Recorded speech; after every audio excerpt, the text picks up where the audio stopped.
अध्यक्ष जी, बिहार में जो बाई इलेक्शन हुआ था उसमें अपनी पार्टी, आपकी पार्टी जो है चारों के चार सीट हार गए, उसमें क्या कहना है?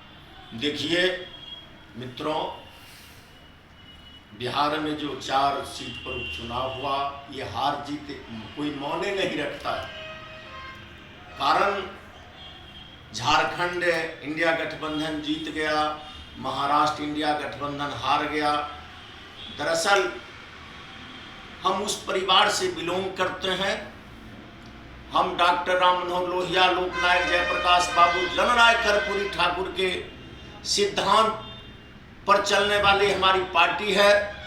जब आज़ाद भारत में दूसरी आज़ादी की लड़ाई समतामूलक समाज के स्थापना के लिए देश में दबे कुचले व्यक्तियों के अधिकार के लिए जब लड़ाई आरंभ हुआ, आज़ाद भारत में जिसका अगले जत्थे के फाउंडर और कमांडर के रूप में हमारे पार्टी के राष्ट्रीय अध्यक्ष आदरणीय लालू प्रसाद यादव जी ने किया।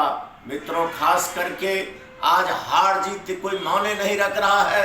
जिस तरह से हमारा देश बरसों तक गुलाम रहा, इस देश को आज़ाद करने के लिए, इस देश की आज़ादी के लिए हमारे देश के हजारों विभूतियों ने अपने प्राणों को आहुति देकर भारत देश को आज़ाद करवाए।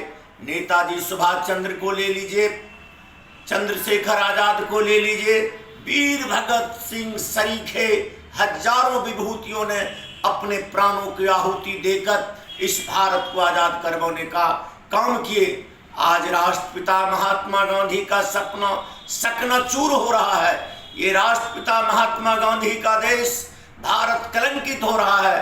आज जिस तरह से अंग्रेजी हुकूमत के द्वारा देश के नौजवानों को, देश के किसानों को, देश की माताएं को, देश के बहने के साथ अत्याचार किया जा रहा था, वही परिस्थिति आज देश में हो रहा है। वर्तमान जो आरएसएस समर्थित इस देश के प्रधानमंत्री नरेंद्र मोदी के नेतृत्व में जो केंद्र सरकार है, इस भारत कृषि प्रधान देश है।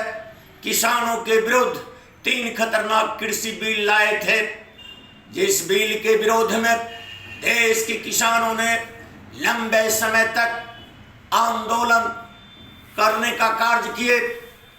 एशिया महादेश में जो भारत के किसानों ने आंदोलन किया, आज तक एशिया महादेश में इतना बड़ा आंदोलन किसी संगठन के द्वारा नहीं किया गया था। हमारे देश के किसानों ने आंदोलन के क्रम में हजारों किसानों ने अपने प्राणों को आहुति देकर प्राणों की आहुति देने का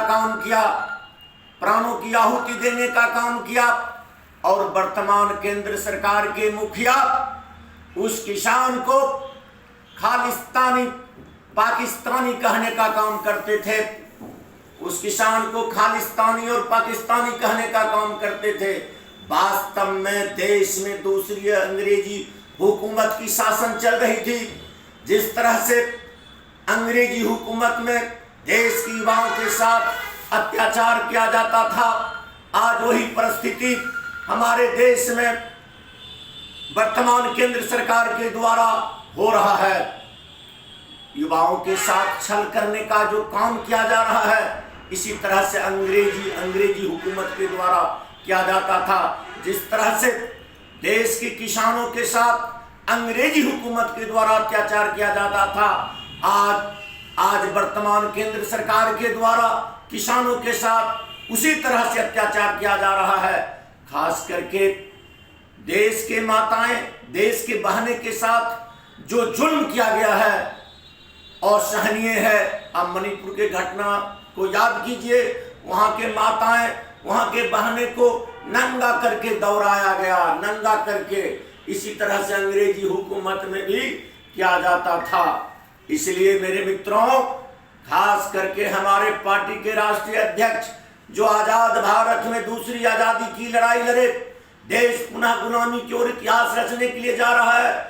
इस देश को बचाने के लिए हमारे पार्टी के नेता, आर्थिक न्याय के महानायक माननीय तेजस्वी प्रसाद यादव जी सीट जीतने की लड़ाई नहीं लड़ रहे हैं, इस देश को बचाने की लड़ाई लड़ रहे हैं, देश का संविधान बचाने की लड़ाई लड़ रहे हैं, मां बहनों की अस्मत बचाने की लड़ाई लड़ रहे हैं, युवाओं के अधिकार की लड़ाई लड़ रहे हैं।